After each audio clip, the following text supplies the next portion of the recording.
Welcome to Electric Evolution with Liz Allan. I'm over the moon to say that this week's episode 149 is sponsored by 3TI. That's 3 Technology Infrastructure. They're literally driving on sunshine, combining solar, storage and EV charging to create cleaner, smarter energy solutions. If you've not yet seen their Papilio 3 charging hub, it's definitely worth checking out, as it uses solar and battery storage, which helps avoid the need for major grid upgrades. And if you enjoyed this episode, don't forget to follow and subscribe wherever you get your podcasts.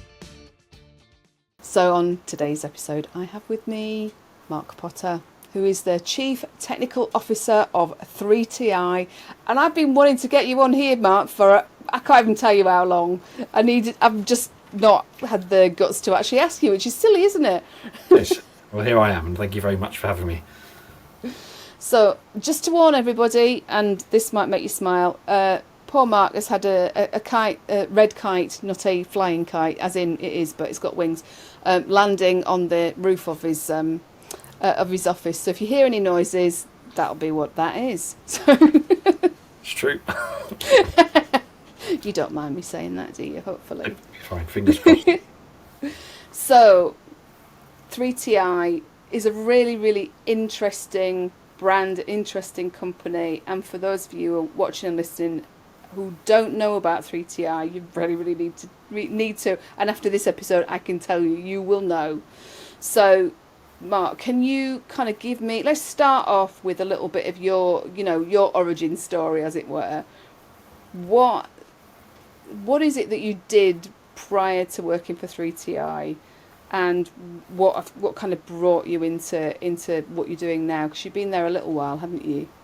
Yeah, I've been at 3TI for about three and a half years or so now. And yes, probably the potted history is I don't move around very much. My first job was working in aerospace, BAE Systems. You worked for Thales, didn't you? That was my sort of second job. That was my interim role. When I'd worked as a contractor for a short time. But no, the main job was BAE Systems for about 5 years. That was my sort of graduate position, hardware, electronics, flight safety, critical control systems, fly-by-wire systems, that kind of stuff. Navigation, displays, real kind of high-tech avionics, the aircraft electronics. So I did things like autopilots and navigation displays, that kind of stuff. And then, which was amazing high technology, but my goodness, is that a slow-moving industry, and I'm really impatient. So I moved from that into automotive. Things happen a lot quicker in automotive, and I joined what was then a very kind of young, kind of Series A sort of company. That when I first joined them, I thought they were kind of mad as a box of frogs in terms of they weren't just trying to make electric cars. They were trying to make this is 2008. This is pre Tesla, pre Leaf.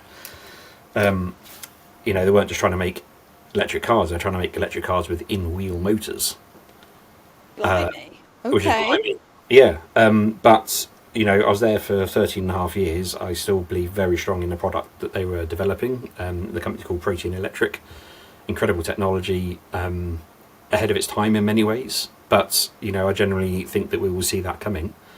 But my interest was in the electric vehicle world, so in that environment there, I was on the vehicle side rather than the motor side. So I was essentially strapping those motors to cars, getting those cars on the road. So most of the retrofit at the time, you couldn't kind of really go and buy a battery, so we were making our own battery. So my expertise was in the batteries and the battery control systems and the inverter control systems.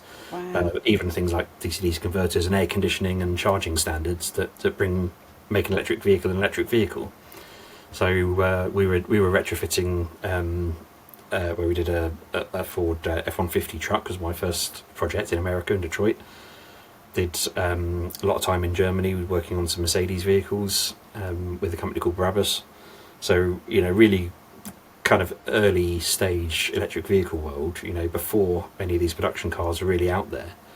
And of course, over that 13 and a half years, I saw, really the industry get to the point where you've got so many good EVs out there now. And so when I left that company, essentially what I said in my leaving speech was, it's been a hell of a journey, and from my perspective, EVs are done. Okay, there are so many bloody good EVs out there. It's a natural evolution of technology that they'll have in-wheel motors soon enough. But the infrastructure is holding it back. The electric vehicle infrastructure is just not good enough yet. And then I had this opportunity to move into an electric vehicle infrastructure job, where Tim Evans, the founder of 3TI, he's really strong vision of what, and 3TI stands for 3 technology infrastructure. So it was about solar storage and EV charging. So here's this opportunity. They've already got solar. They need storage and EV charging, and they wanted me because I know a lot about batteries and EV charging. So that's really what landed me in 3TI. It's really been quite an adventure since then. But it's what an extraordinary adventure. It's hard to believe it's been 3.5 years sometimes. I bet. Bless you. And I have seen something else on your LinkedIn profile that I know I'll just totally go off on a tangent if I actually discuss it with you. But you've also been a civilian gliding instructor. Yeah. And I'm just going to, I think I'll have to underline it there because I'm just really excited to hear that. But we can come back to it. Maybe we can sideswipe a little bit back later when we've discussed. I'll say one thing about it because it tells you a bit about my personality. Is I love the motto of the gliding squadron. I was at 615 VGS at RAF Kenley near Croydon in London. I can't quite quote the Latin correctly. I'm sure I'll get it wrong if I try. But it basically says to teach is to learn. And from my own past, whether it's been doing things like STEM activities with schools. So I work as a cub leader, scout leader, the air cadets, and the gliding instruction, through to my role now in business. You really learn a lot about a subject when you teach it. You're not wrong. Absolutely. And yeah, I'm not a teacher, but I do training as well. So yeah, it's very interesting, and you always end up, like you say, gleaning more than you actually thought that you would do. But let's move into 3TI. Can you just explain a little bit about what 3TI actually provides? So you've said, kind of the three in the 3TI, what it is, but what are you actually providing? So, the foundation of the business was really big megawatt scale solar car parks. So the kind of most famous ones you boast about are JP Morgan down on the south coast, Bournemouth, and Crewe, the Bentley Motors factory in Crewe. If you've seen pictures of that place, it's got a huge solar car park and loads of solar rooftop, and the car park's all ours. The rooftop is mostly ours, I think. And we've got Eastbourne Hospital, we've got Five Rivers Leisure Centre down in Salisbury. That's an amazing glulam. That's wooden solar car park with bifacial. Oh, wow. Beautiful place, that one. We've got so basically the origin of the company was big megawatt scale solar projects, and when I was asked to join the company, it was actually not for those megawatt scale solar projects, because they had a fantastic team developing that already. What they needed is somebody who understood storage and EV charging and energy management solutions. Okay. And it was all secret squirrel at the time, because you probably recognise from the timing that we only announced Papilio kind of 2.5 years ago, and I've been here for 3.5 years. So that first year was kind of in stealth mode, developing the product that we now know as Papilio 3. And really, the story of the origin of Papilio 3 is that it was whilst building one of those big solar construction projects. I think it's actually JP Morgan. So our sort of construction manager and our founder Tim Evans and construction manager Richard were sat in a muddy welfare unit, one of these shipping containers, in a muddy construction site on a cold, wet day where nothing could happen because the ground was flooded, and they're sloshing around in their work boots, going, "There's got to be a better way of doing this." And it was over a coffee break, and I've actually got a copy of the picture, a photograph of the picture that was originally taken, that the two of them just sketched out this concept, which has become Papilio 3, and it's basically, how about a shipping container with a solar roof on it? And a bunch of charge points coming off of it. And Very clever. wouldn't that be great? Yeah. And that's kind of where it came from.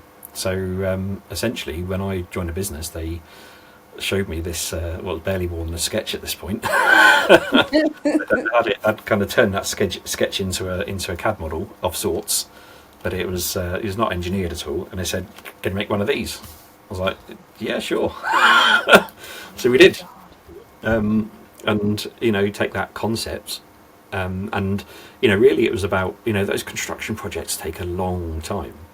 Okay, you're talking typically the fastest is like 18 months. Normally, they're like 2 or 2.5 years from kind of that initial engagement to that system being energized, and that's if you can get the connection, and that's when you've agreed terms. And it's a lot about business and finance, and you've got bird surveys and ground surveys and drilling, piling, and it's a massive, highly expensive solution. And of course, for a big solar project, it makes perfect sense.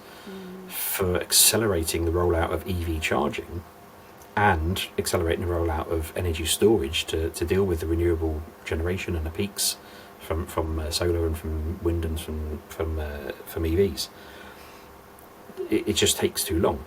So this concept of Papilio was, how do we make this faster? How do we make this EV charging solution get out there quicker? And the answer, drop it off the back of a lorry. So, going from that initial sketch to you doing your dodgy CAD and kind of to deciding that it can be I call it lift and shift. You manufacture it, lift and shift it. When it's right, we're talking about a shipping container. We know that they can be massive anyway, can't they? And I've seen the Papilio 3, and it's a sight to behold, really, isn't it? But what does it look like? Because if we're talking, a shipping container is a rectangular piece of, it's metal in rectangular shape, isn't it? But we're talking about something where the sides will come down and you can have the top. How the hell does that? How did you manage that one? It evolved a little bit from the first one to the second one, I'll be honest. So the first one took a standard 40-foot container and took an angle grinder to it. Oh, good God! And essentially cut out about 60% of the material. And we then use that material to fabricate other parts of it, like the footplate and things like that. But clearly that's quite an expensive way to do it, time-consuming, logistically challenging. Just a bit. By the time we'd kind of done it once, we go, do you know what, there's an even better way than this. So now we take a used 40-foot container. That was something that Tim Evans was keen on, was that it wasn't new steel. Take a used 40-foot shipping container, and then we slice it like a loaf of bread. Oh my God! And out the end of it, you get like a bit of a shed container that goes off and is sold separately, and then the kind of main container part then becomes the pods, as we now call them, on Papilio. And then any of the raw kind of spare materials we try and use in one way, shape, or form. I love that. Yeah, that's kind of recycling. Recycle all that. Yeah. Yeah. I don't think of it as recycling. I think of that as kind of like reusing. Because me, like recycling is melting it down and doing it again. True. So, reduce is about reducing the amount of work and labour and raw material, and then reuse is reusing that 40-foot container that's gone from China to the UK. You've got fields and fields full of these things because we import way more than we export. So you've got all these empty containers that costs more money to ship back to China than it does, to make new ones in China. So they've got new containers being built in China. We pick them up and turn them into a EV charging solar hub. That's amazing. But it is at its heart, what you've just said to me there is continuous improvement. You've gone from your initial drawings to your first, your kind of first pilot. Then you're iterating all the way through and tweaking it and making it better, aren't you? Yeah, absolutely. Yeah, keep changing it, keep making it better, and keep up with changes in the industry as well. This is still a maturing industry and technologies are changing. With everything from things like plug and charge and bi-directional to CHAdeMO and CCS. This is an evolving industry, and you've got to keep that product fresh, keep it current, and also look at where essentially where the market's going, where the market need is going as well.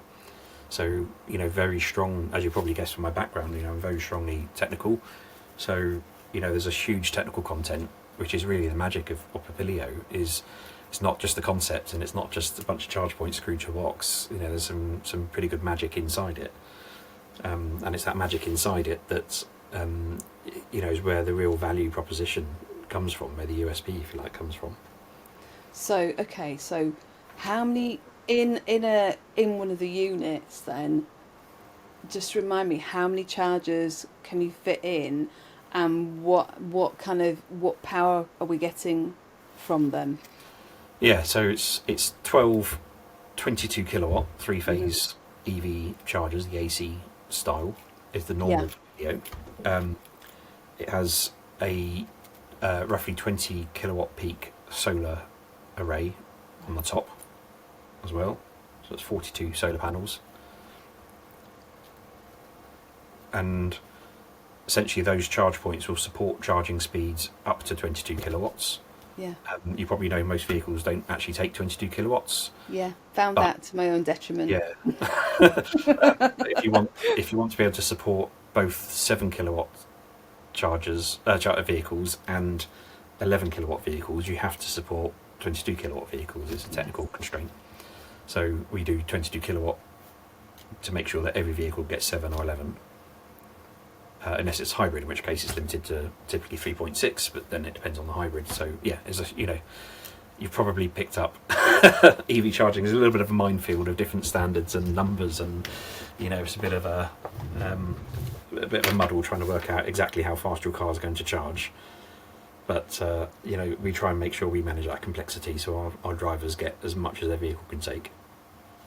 So when you've got your Papilio 3 unit, and you transport. So you've manufactured it, done all your stuff that you need to do. You've got all the charge points in there. Everything's ready.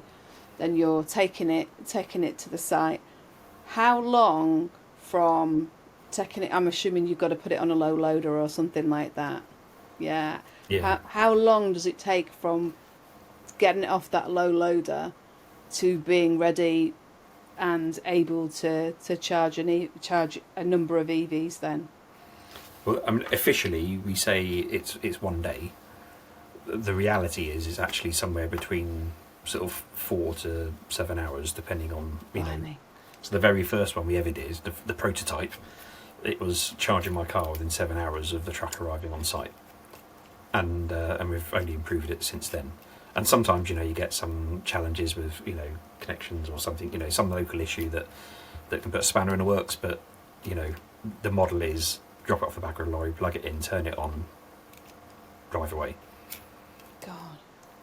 So what does that person or that organisation, because it's going to be, I'm assuming it's all B2B, this. Yeah. So what do they need to have at their end then for you to have it on? So I know you're saying there's a solar array, but we don't always have sunny days, do we, in the UK? No, I mean you've got your battery as well, haven't you? Yeah, it's got to work. Okay, it's got to work 24 hours a day, 7 days a week. It's got to work year round. It's got to be reliable. So it is grid connected. Typically, we get something like 30 to 40% of the total EV charging demand comes from solar, which is, think of it as a 30 to 40% discount on your electricity bills. But absolutely, in the darkest winter, foggiest day, it's still got to work, So essentially, the site preparation work is a wire from the grid, and some of the magic means that wire's relatively small compared to what 12 charge points would ordinarily need. And we try and get an internet connection from the site as well if we can, and if we can't, we'll put in a satellite connection, because cellular comms is like the number one problem with EV charging and user apps and that kind of stuff. I don't need to tell you, this. So essentially, site preparation is have 2 wires poking out the ground, internet and electricity, and paint the lines. And then we drop it off the back of a lorry and plop it down. So we're not digging trenches, we're not running conduits or putting in concrete bases or anything like that. In fact, we don't always have to have that wire poking out the ground from below ground. We on some sites we put in what's called a feeder pillar, which is an above ground installation, maybe at the edge of the car park, and then we can run the wires through like a speed bump that sits on the surface, and we've done that in a couple of places. So it does vary. Quite often clients want either it's a high traffic site or a traffic location, or it's for aesthetic reasons the client wants the conduit underground. But that's basically the only prep needed is run that wire out the ground. That's it. That's just amazing. That just being able for people to be able to do that is just it's. Everybody who's listened to this podcast for a while will know I get really excited at innovation, and to me that is just innovation kind of in your face. It's just it's brilliant, and a lot of it comes from my my background. You think back to what I just said about aerospace and automotive. Again, both of those environments, you design it once, you build it lots of times. Coming into the infrastructure industry, it seems very alien to me, to this concept of designing everything bespoke for every site, doing ground surveys and drainage surveys and looking at plans and all this kind of stuff. In a world of an electric car, you're trying to build millions of them exactly the same. And in aerospace as well, a lot of it's about reliability and resilience, as you might imagine. Now, I'm not going to pretend Papilio's as reliable as a tornado, but I will say that we've taken that idea of resilience and reliability in as a business, and with a business hat on, it's not just about the EV driver experience, making sure they get there and having things working. It's about business overheads, right? If you've got engineers, boots on the ground, driving around, especially if they're driving around in diesel vehicles, even worse, it's costing you money, time and money to put engineers out there to go and turn things off and on again, to go and reset that SIM card or whatever the case may be. So, resilience, reliability and repeatability have been built into Papilio design from really the offset. And I think it's really, really important for this. In fact, I'm just gonna say I do understand what you're saying about aerospace. I worked in defence myself for a while. So I was having to write down because I was thinking, God, it's such a long time. So I worked for Lockheed Martin, Alenia Marconi when they were Alenia Marconi, and Ultra Electronics, and there was another one. I think it was Graysby Dynamics as well. So I kind of was around that, and you do have to. Site was the one I was at. Yeah. Say again, sorry. It's an old Marconi site, GEC Marconi was the site that I was at that became BAE. Not over there. Not. Oh my God, we're going to have a side conversation now. Not over at Boreham Wood, were you? No. Okay, that's all right then. I was over at Alenia, over in Boreham Wood, and it was a weird building, but it's a long time ago. We'll have a separate conversation about that. At the time. Exactly. So you are, and I said this to you before we started recording, and don't take this the wrong way. You are a geek when it comes to certain parts of charging, aren't you? Which is so vehicle to. I mean, you said it. You said some things that I'd not heard of. So vehicle to grid, vehicle to X. You tell me all the other things that you told me. I opened the V2G can already. We've opened. Well, if we need to go back, we need to. But I'm just thinking. There are things that. We might need to build on to get to this point in time, but yeah, this is kind of something that you're quite passionate about, isn't it? It is, yeah. So, I guess it's because, I like looking at that whole picture, that whole system picture, and if I do rewind a little bit to Tim Evans and that founder story, I mean Tim used the words democratization of energy, decentralization of power, and obviously decarbonisation, the 3Ds. With kind of more succinctly, it's fairer, faster, cleaner, and it's not just about EV charging. It's not just about solar energy. It's about what that means for the energy transition. Tim was an absolute, is a really fierce kind of advocate for fairness. He wanted to make sure that in this energy transition, people don't get left behind. So the democratization part of it is really, energy has been controlled very centrally by very few people who've got amassed incredible wealth. The fossil fuel industry is,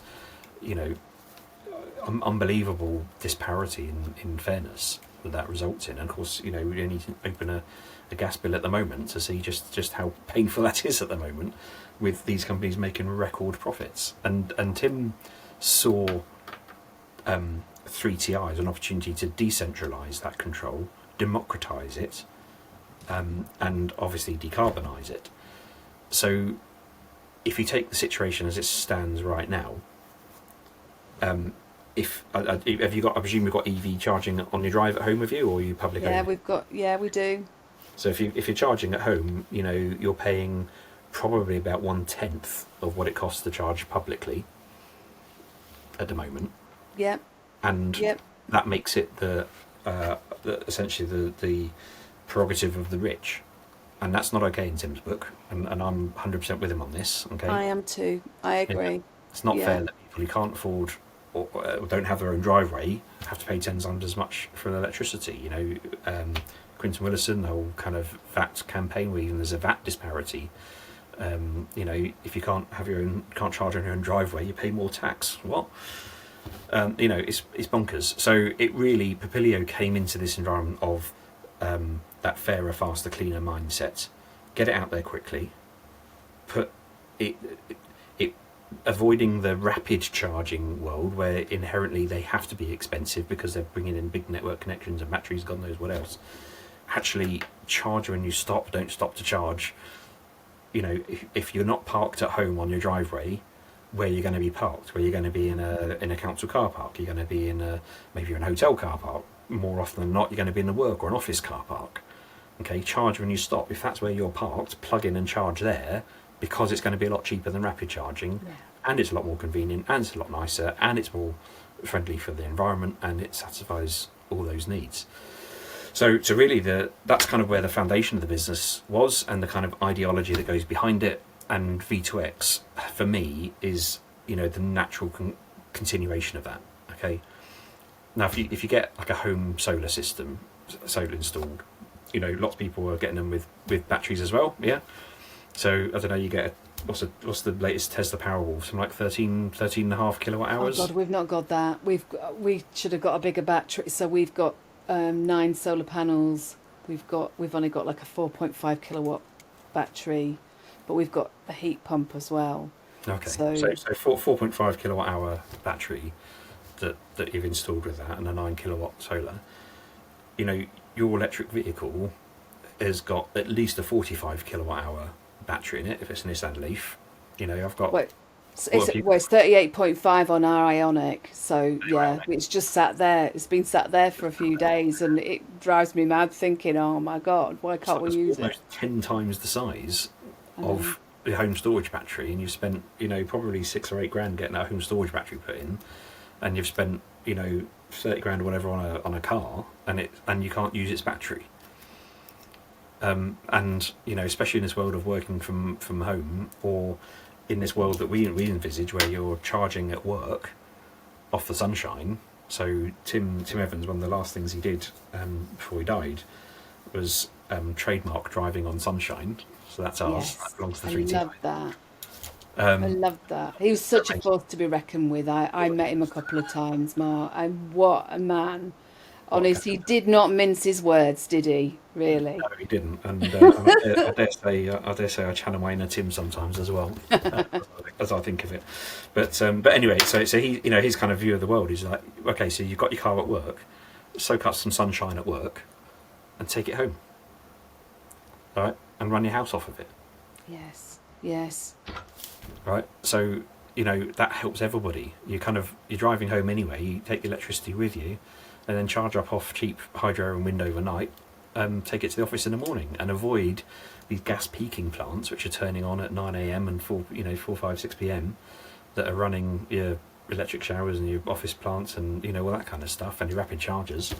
Decarbonise the grid by putting more solar on it and soaking it up when you don't need it and squirting it out when it is needed. So it's a really simple concept. That's all V2X is. V2X is about bi-directional charging and using that expensive asset that is sat on your drive gathering dust 95% of the time and make that an active asset on the grid. And commercially for fleet operators it's tremendously attractive. Fleets are very predictable typically in the way that they're used. For home users, I risk getting my soapbox, those home users have full control over that asset. If they've bought that car, it's their car, their asset, they've funded it. I don't care whether they're leasing it or whatever, they've funded it. And if they want to use it to, as an alternative to installing a home storage battery, absolutely they should be allowed to. Definitely. So it's right. Okay. So how do we make this possible then? Because I know that there are some. So I was just interviewing a guy from who's been working for Renault, and I know that they have got in the Renault 5, because myself and Amy Carter from Daft Trucks, we went for a test drive a couple of months back in a Renault 5, which was amazing and turned so many people's heads. Honestly, it was mental. But that's got vehicle to grid capability, hasn't it? But not all EVs have got that. I don't think our Ioniq, it's only a 2021, so I don't think ours has got that. But how do we make that possible? Well, I can't answer the question without getting a little bit geeky, but I'll try not to get too geeky. I don't mind geeky. Look, you've built. I said, it's like onion layers. You've built up the layers of onions, so we're there. All right. Well, look. Hopefully, most of the audience will be familiar with AC versus DC charging. Right? Yeah. So they know that AC charging is relatively speaking quite slow, but you can do it at home. You can do it at the office. DC charging is much quicker, and it uses on a CCS. It uses those extra 2 pins at the bottom of the Type 2 connector. So the question with bidirectional is, how are you pulling the energy out of the car? Are you pulling it out on the Type 2 connector in AC, or are you bringing it out on on the CCS pins, the DC pins at the bottom, the plus and the minus? And that's the key difference between AC and DC bidirectional.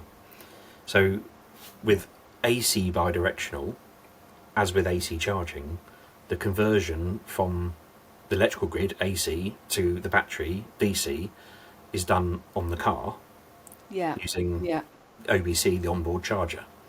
So that thing that decides it's 3.6 or 7 or 11 or 22 kilowatts, that's the onboard charger. And if you're AC exporting from a vehicle on those Type 2 connectors, then it's the onboard charger that has to invert the DC back into AC again. The function is just like a solar inverter. It's essentially the same function. Take DC, make it into AC. Right, okay. With DC export, just like CCS, the onboard charger doesn't get used. You're pumping DC from something outside the vehicle straight into the battery, and that means you can do it much faster. The limitation is not the onboard charger. The limitation now is the battery cells, the battery chemistry, and how quickly you're willing or able to pump the energy in and out. So one of the points that I like to make, and I've made it to Ofgem, and I've made it to Desnes, and I've made it to anybody who listen, is every single electric vehicle that is capable of CCS or CHAdeMO DC charging could be a bidirectional vehicle. Bloody hell, I didn't know that. Okay. Every single one of them. And it's not limited by onboard charger capabilities. It's only limited by software. The only thing that stops all of those CCS vehicles being bidirectional charging capable right now is software. And software, as in software installed by the OEM? Software installed by the OEM, which enables the communication on the CCS communication, the 5118 stack, that enables that to tell the charge point it can have some power out of the battery. That's the only thing that's needed. Bloody hell! I didn't know. Right? Okay. See, I didn't know that bit. No, Okay. and you know, the industry has been a little bit disingenuous by primarily talking about AC export from the vehicle, which is what the Renault does, and lots of other Nissan's got similar projects on the way, and a few of them. And the reason it's disingenuous is all of those vehicles out there could be bidirectional, they just aren't because software doesn't let them. The new tranche of vehicles that's coming out now with bidirectional support, they're doing it because the AC onboard charger has the inverter function and some additional electronics needed to make it work. Now, if you put that into context, so if you're driving along with your foot down in, you do 0 to 60 in your car, you'll probably hit about 250 or maybe even 300 kilowatts of power coming out of your battery into your electric motors that makes your vehicle move.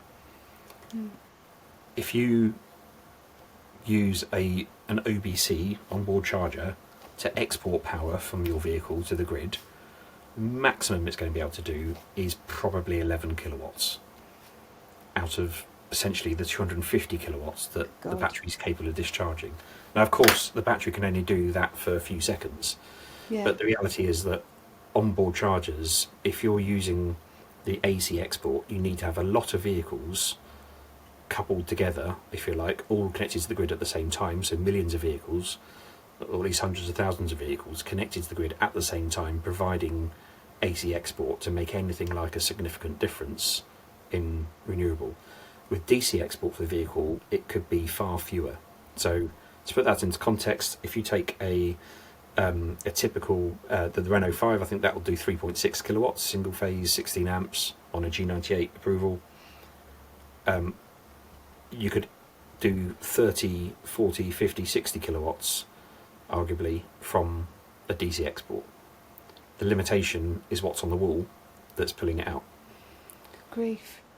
Yeah. So hang on. So are you saying that the manufacturers could stop limiting this? I mean, you're not going to get them to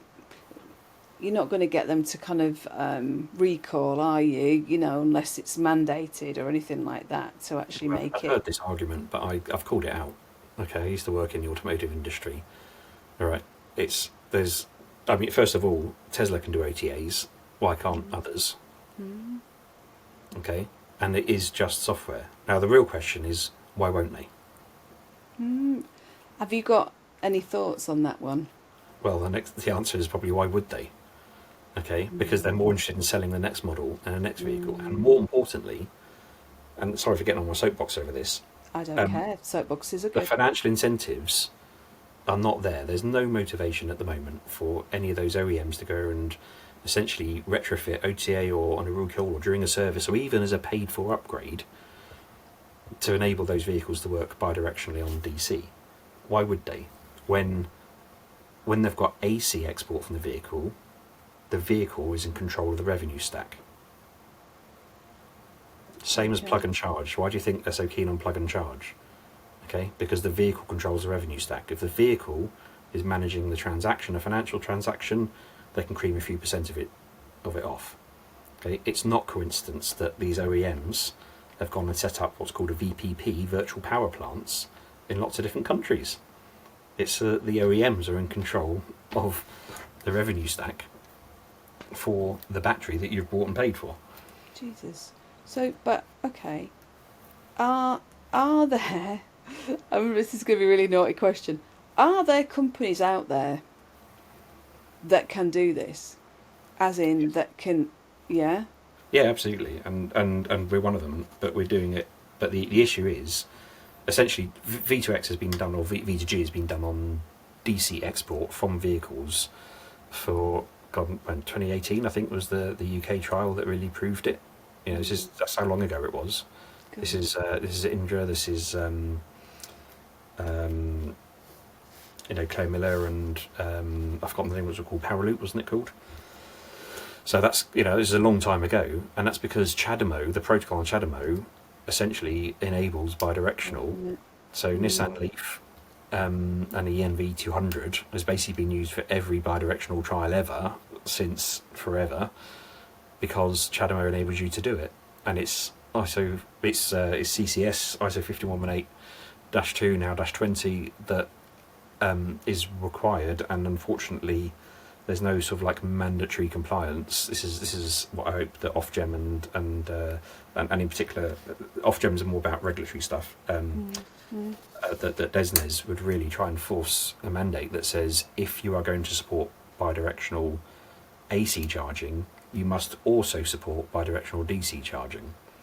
Okay, because if they're going to put the software in that enables that AC charging to export, then there's no excuse for not enabling DC export from the vehicle. Actually, I'll take it a step further and say every one of those vehicles already has DC pins. Just make it a mandatory requirement. If they're supporting CCS 5118 and they're going to support plug and charge on -20, make them support bidirectional charging. Even if it's power limited, the Nissan Leaf, for example, won't export more than 15 kilowatts. But that's okay. 15 kilowatts out of 250 kilowatts is all right. We'll take it, okay? Because actually, in the use cases that I envisage, 15 kilowatts export is very good and very appropriate, and we don't actually need to pull out, tens or hundreds of kilowatts. 15 is enough. And the way that we see it, the way I see it, is essentially if you can put it out of 15 and chuck it back in at something like 30 or 50, then you can get a lot of V2X benefits without any longer dwell time. Now, for daytime use in the office, where Papilio, that's fleet, office, town centres, gyms, wherever, that opportunity window is quite short compared to overnight charging. Yes. So being able to pull energy out and put it back in faster is the best way to make V2X commercially viable. And that's the project that we're working on at the moment with Innovate UK. It So sounds 15 kilowatts out, 30 kilowatts in. It sounds amazing. Can I just ask you? I know because we'll come back to Papilio in a second, but what do you need at home? Like I said, we've got a home charger. What do you need? I'm assuming not all home chargers can take bidirectional. So what kind of charger are we looking at to be able to take bidirectional at home? Well, I mean, obviously the first question is AC or DC. So it's a shame that Indra aren't doing it public, commercially now. But if you've got a Nissan Leaf and you had an Indra charger, it just worked because you had a DC charger on the wall. And unfortunately, that's not kind of how it's working now. In the current world order, like with the Renault 5, essentially what they have created is a walled garden where you need a Renault charge point to work with a Renault car. No. You'll need a Nissan charge point to work with a Nissan car. Right. And it's really frustrating because if the hardware on the vehicle is capable of bidirectional, you remember a charge point that you have at home, it's like a relay. It just turns it on and off. It's not doing anything clever. It's got communication and an on-off switch in it. It's really frustrating that interoperability is currently not happening.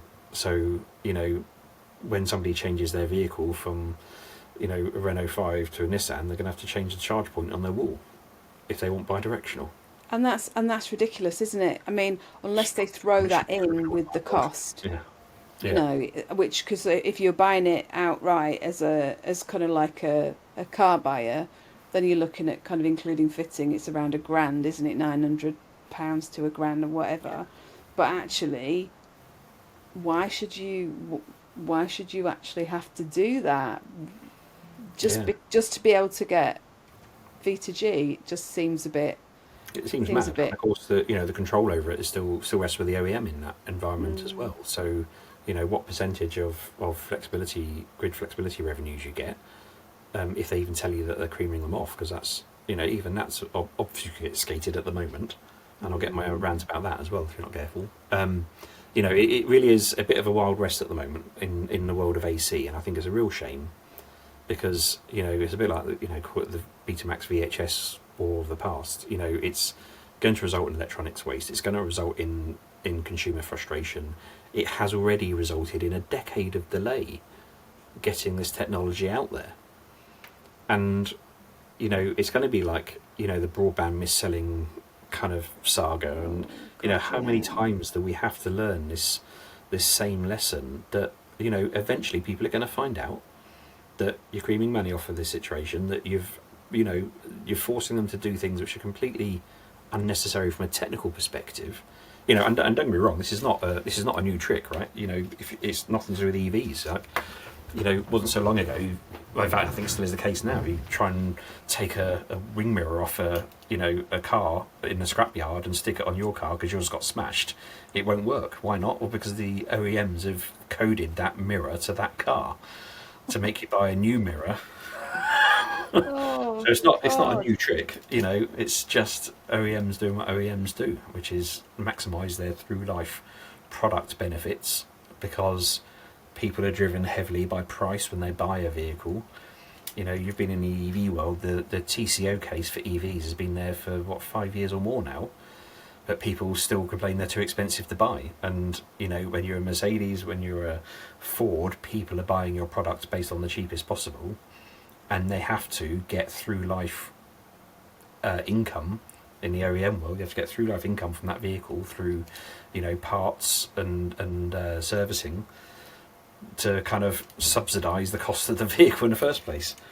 Now EVs are so much more reliable with so fewer replaceable parts in them. You know, you can't really create a sustainable business model based on occasional pollen filter and brake pad. You know. So brake pads don't wear out as quickly in an EV. So, you know, this is the commercial reality of the OEMs, and they are finding revenue streams. All right, you know those SOS buttons you get in modern cars, that, you know, crash detection. You know, that wonderful value add feature. Well, that wonderful value add feature also provides telemetry data to OEMs to help them design better cars and better value cars. Good job, Lee. Now you tell me whether it's there for SOS calls or whether it's there for telemetry. It's not there for me to push, is it really? Not really.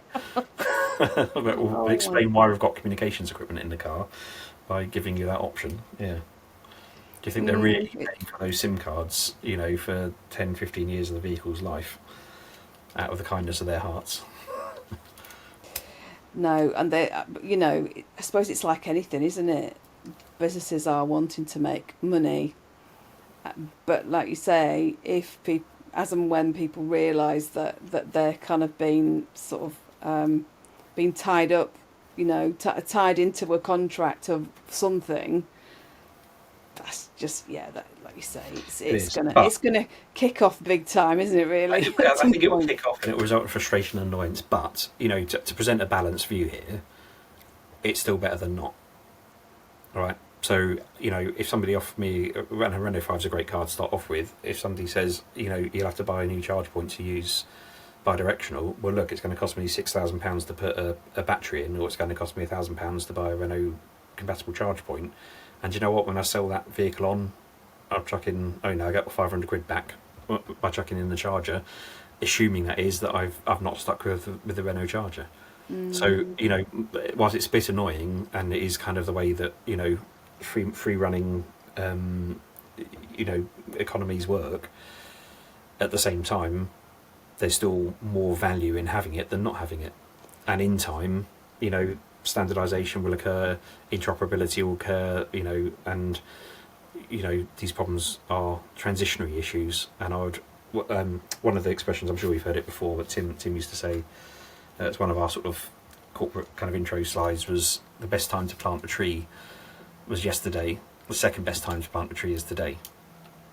Yeah, so don't wait for that interoperable solution that, you know, you've got £1,000 charge point on the wall you don't have to change. Okay, stick the one on the wall that is doing the job now, because the value of that charge point, the value of that solution is going to be higher than waiting 3, 4, 5 years for those teething problems to be resolved. You know, there's no point waiting for the cheapest solar panel to put on your roof, is there? You know, put them on now. The benefits of the cost savings of the cheaper solar panels will be outweighed by the the electricity savings you make by putting it on in the first place. Yeah. Just you've got me thinking now. I'm going to be tossing and turning tonight, thinking about all of this, going, oh my God, it is really interesting to recognize what could be, what is, and what the future will kind of entail. But let's go back to the project with Innovate UK. Can you explain again? Right, it's a V2X trial. It is How did that come about? Because I know Innovate UK. It's not a quick overnight thing, is it really? No, and what's the best way of just saying how it came about? So first of all, we've gone down the DC route. Why? For some of the reasons I've already mentioned, but also there's a kind of like an engineering purist in me as well that says, look, solar generates DC, energy storage batteries are DC, car batteries are DC. Why would you move energy between them in any domain other than DC? So what we've done on the Innovate project is we've formed a consortium of UK companies to create a DC-DC solar, DC-DC battery, or in fact we call it direct DC battery, and DC-DC EV charging, so that we can move energy within the microgrid, the DC microgrid, without converting it into AC, except for through a single grid-facing inverter. So this isn't, 12 inverters sat on a Papilio. This is a dedicated DC microgrid with a single grid-facing inverter, and that's got some technical and commercial advantages in efficiency and costs and other things. It aligns with our vision of Papilio in these kind of workplace and fleet and environments being used in this way. It's really fascinating from a control perspective. Bear in mind, we used to develop electric vehicles where everything is basically done the same way. It's all DC moving around inside the vehicle. DC is actually much easier to manage and work with. It makes the regulatory framework, the off-gem type stuff, much easier as well. You're not so as a whole, and actually it enables what I call true V2V, vehicle to vehicle energy transfer. So I know people have kind of said they've got vehicle to vehicle before, but what they're really doing is they're running vehicle to load and then turning it into AC and then putting the AC back into the vehicle and the other vehicle's turning it back into DC again. God. Whereas that V2X unit that we're doing with Innovate funding is able to go directly DC to DC, vehicle to vehicle, through a DC-DC converter. So essentially you end up with much less hardware in there, far fewer energy conversions. The main inverter is a silicon carbide inverter. That's super efficient, and when you're not putting 12 or 24 inverters in, you're putting a single inverter in, it becomes an awful lot kind of more cost effective to do something like silicon carbide. So we end up with this kind of super duper high efficiency, bi-directional, incredibly flexible system, and ironically it's actually much easier to control and manage than it is in the AC domain. Yeah. Where you're dealing with a lot of other kind of regulatory and grid challenges. So that's the project really that we've been working on, and it's installed in Bedfordshire at the moment at the Millbrook Proving Ground. Oh right, yeah. Yeah, where they run the Cenex Expo and Yes. a few other things, which is a perfect location for it. It's kind of a bit weird for me going back there, considering I used to use that as a test track in my test driver days in the electric vehicle stuff I was doing. And then, to be back up there with an EV charging infrastructure solution was pretty cool. It's, to me, it's a vision of what could be in every car park, in every fleet environment, in every office, where, should the vehicle software actually enable it to work, you can do it. Now, sadly, and predictably, it only works on CHAdeMO at the moment. Okay. It was always a risk on the project from the very beginning. Yeah. Innovate really wants it to work on CCS. You find there's a whole load of other consortium projects in the same kind of cohort that we're in, all of whom need and want bi-directional CCS, and in fact not just CCS but ISO 15118-20, and of course OEMs have got everything locked up, so if you don't have an OEM in the program, they don't give you the keys to do it. If your name's not down, you're not coming in. It's one of them, is it? Unfortunately that's the case, but it'll come, it'll come. I mean, at some point, like you say about it coming, there's got to be, all you need is one, or maybe two or three, but you just need one of the OEMs, don't you, to kind of go, oh, that's a really good idea, let's get involved in this. Blimey. I think with AC export, that's happening. We're already seeing it. Okay. Volkswagen with the ID series, started leading the charge. So that's definitely happening on AC because Not DC, yeah. they've still got the revenue model. But DC, it's going to take. I think it's going to take a fleet, a big fleet. Sky, BT, Royal Mail, a big fleet like that to turn around and say we're not buying your vans unless they're DC export enabled on 5118-20. And at that point, I think it will force them into doing it. But unless we legislate, I don't think the OEMs will do it. And actually, you'd kind of think at some point that they would recognise that that's what's going to be their ultimate situation, wouldn't you? That it's going to be regulated. Wouldn't it be better if you kind of did it of your own accord now? Yeah. So that you've got time to. So, these OEMs are in every. They've got fingers in every pie they can be to find out when it's going to become a regulatory requirement, and then about 6 months to a year before that statute is adopted, they will pretend that they've been planning on doing this all along and it's the right thing for the environment and so on and so forth. But the reality is they could have done it 10 years ago.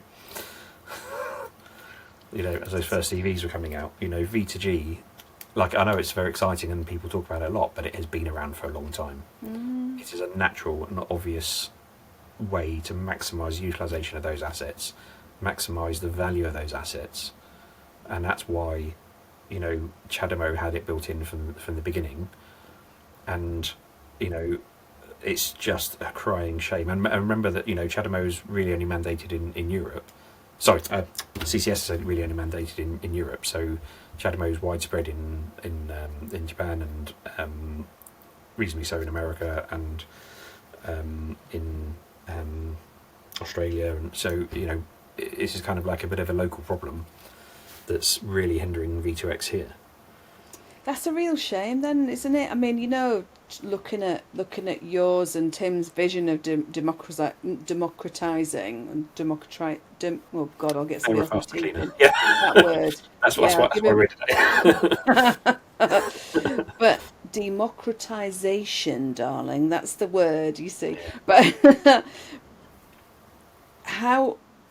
Right. If we look at this now, and you kind of said to me, right, you're just saying it's been around, V2G's been around for a long time, and if they do this, this, and this, or it's we've just said it's, or otherwise it's going to be mandated. How long do you reckon? If you put a finger in the air now, how long do you reckon before it gets mandated? Are we looking before 2030? I don't know, I'll get on another soapbox about government policy and setting. My exposure in the last 3.5 years to government regulation in this sector and in the previous sector is it tends to follow what the private sector do anyway. So regulation is catching up with private sector reality, because if they try and force private sector into doing things they don't want to do, then there's a lot of pushback. So that's what I've seen so far, and certainly the areas that impact what I'm doing and have been doing in the past. So I think the reality is, and not the reality I want, but the reality of the way the world is working at the moment, is when the commercial case is strong and when a big fleet operator or enough impetus gets behind it becoming a kind of a standard thing, then everybody will start doing it, and the government will regulate, saying you've got to do it. And what it will You do know, is mop up the laggards rather than drive forward the industry as a whole. But we've seen that on credit card payments, contactless payments. We've seen it on, I mean, where do you want to start? This is not an EV industry specific thing. You see this everywhere, don't you? yeah. Planning permission. Get me started on that. Oh, don't chill. Come on, chill. Take a deep breath. Sorry, I've become such a skeptic. Honestly. No, but I get it. I really do. And it's kind of. But I'm gonna go back a step, because one thing we've not talked about, and you are totally highlighting this. What the USP of 3TI. Mm. The way that you think is you are ahead of other people, other companies. You listen. We talked before we started recording about the things that you've actually, in fact we need to talk about this, the things that you've got in your your Papilio 3s, the stuff that you do, the things that you're making sure that, so basically just going to step back a second. So Mark listened to the podcast episode with Gary Comerford, and if you've not listened to it, it's a recent one. I get Gary on quite regularly because we're a couple of Yorkies, and actually it's probably about 3 or 4 weeks ago. So I think it's, I'll try and put the link in anyway. It was about 3 days ago for me. It's quite a long episode. Quite a but long one, we were talking about what we would like our ideal EV charging experience to be. And me and you were talking about this before we started recording, about half the stuff that we said we wanted, you've got. In fact, most of the stuff that we said we wanted, you've got. Yeah, definitely. So it's either already there, or it's roadmaps to be there, and that's because I've been driving EVs long enough to know where the challenges, where the friction points are, and I guess probably the simplest way to look at it is that so our customer, we're B2B, so our customer is the business who wants the EV charging solution on their premises. Our simplistic way of looking at it is, if the EV driver is happy, our customer's customer is happy, our customer is happy. Okay, so the best way to have happy customers is to have happy EV drivers, whether that is a fleet operator, or whether that's a member of the public, or whether it's an employee, or or whether it's maybe a service office and it's kind of it's a tenanted building. Whatever that structure is, if the EV drivers are happy, our customer's going to be happy, and they're going to want more of them, and we're not going to get terrible ZapMap reviews. And the other part is that our commercial model has been developed with Tim and with Ben, really to make that possible, because the way I look at it is there were 2 ways to go into having EV charging on your site. One is what I call the fit and forget model, where you go to your electrical contractor and say, can I have some charge points? And they go, yeah, here's some charge points. And then you pay them to install them, and then it's your problem.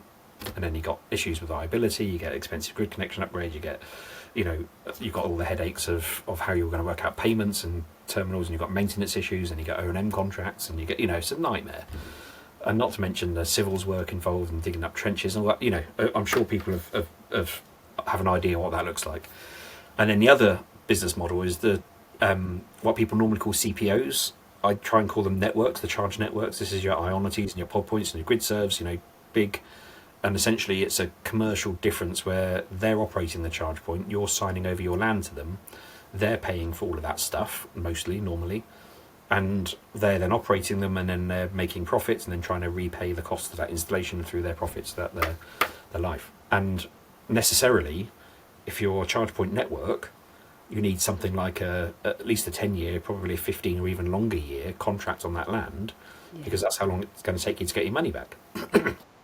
If you're installing your own charge points, that fit and forget model, well, certainly at this sort of size business where, I think in my last company, we were about 100 employees at one point, you're in a leased building where you've typically got something like a 3 or 4 or 5 year lease in that building, and it's going to take you 8, 10 or 12 years to make a return on the investment of putting e-charging infrastructure in.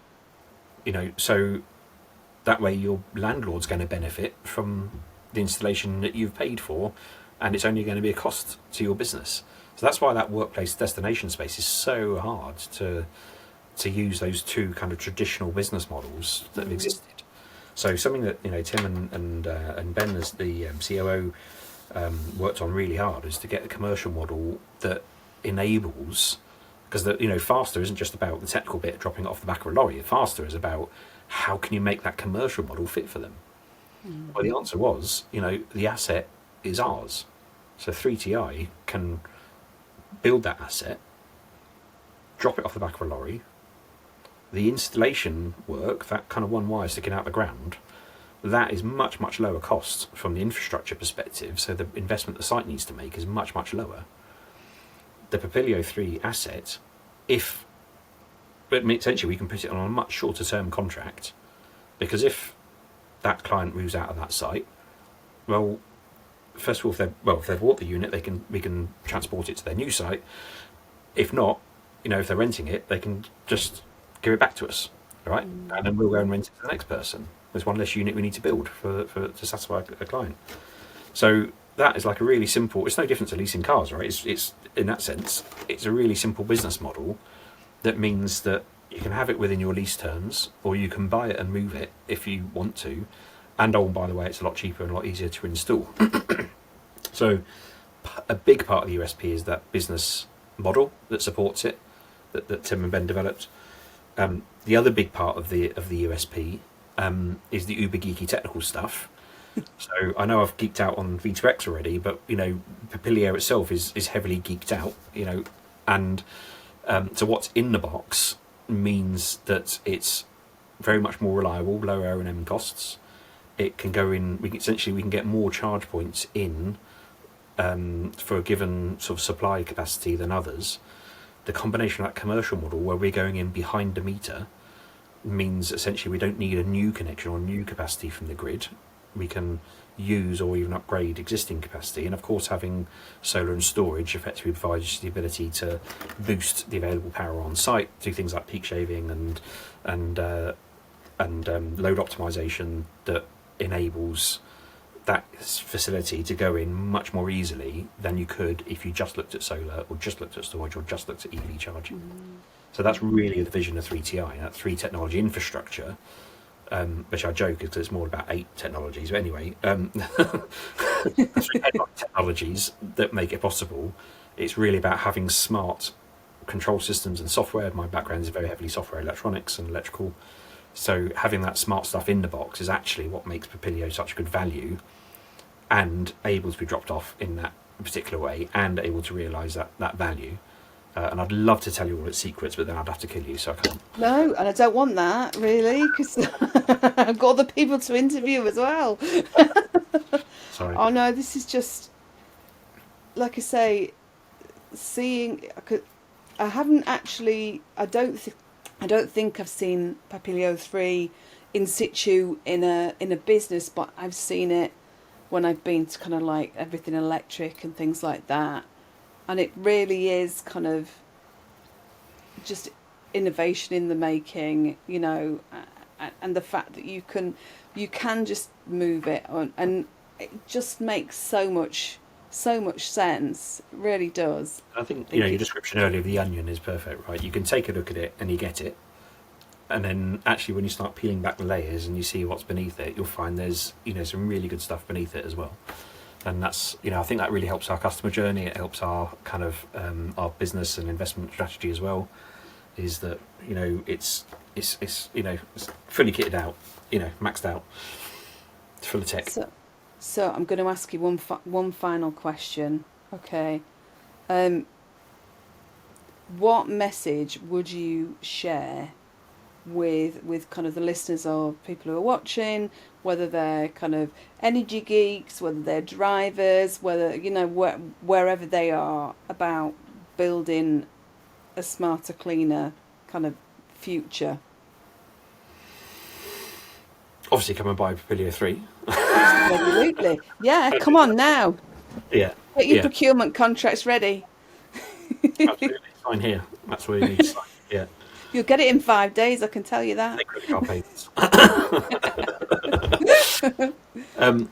What message would I give those people? It's just crack on. All right. I know it's a bit cliche, but this is a climate crisis. This is an emergency. Okay. There is no time for pondering. There's no time for pontification. Okay. We just need to get on with it.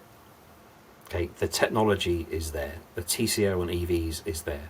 The commercial structures are there, whether it's Papilio and that works for you, or whether Fit and Forget works for you, or whether a charge network works for you. Okay, they're great business models.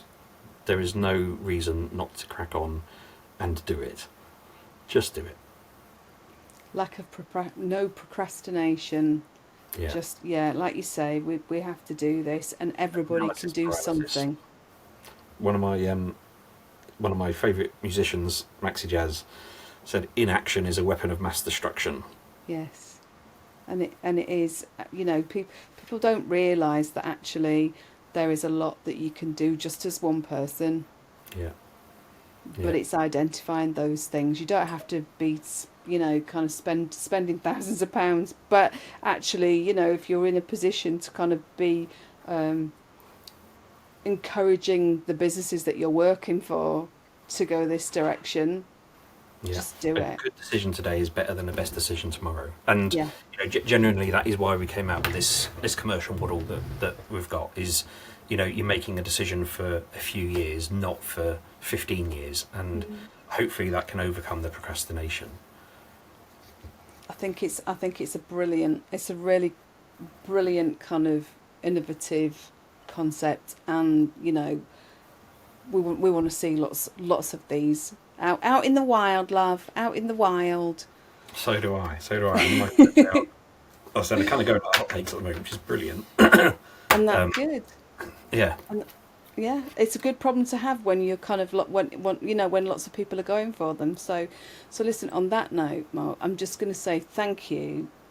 Just brilliant. And I said to you, didn't I, before we were recording? Please, just baby steps, because it's not that I don't get it. I want to make sure that everybody else who might not know about, kind of vehicle to grid, vehicle to load, vehicle to X, and it's kind of building that knowledge base and making it so that it's consumable for everybody. So, and you've done that, and I really, really appreciate it. So thank you ever so much. I really, really appreciate it. Absolutely love being able to get the word out and get on my soapbox every now and again.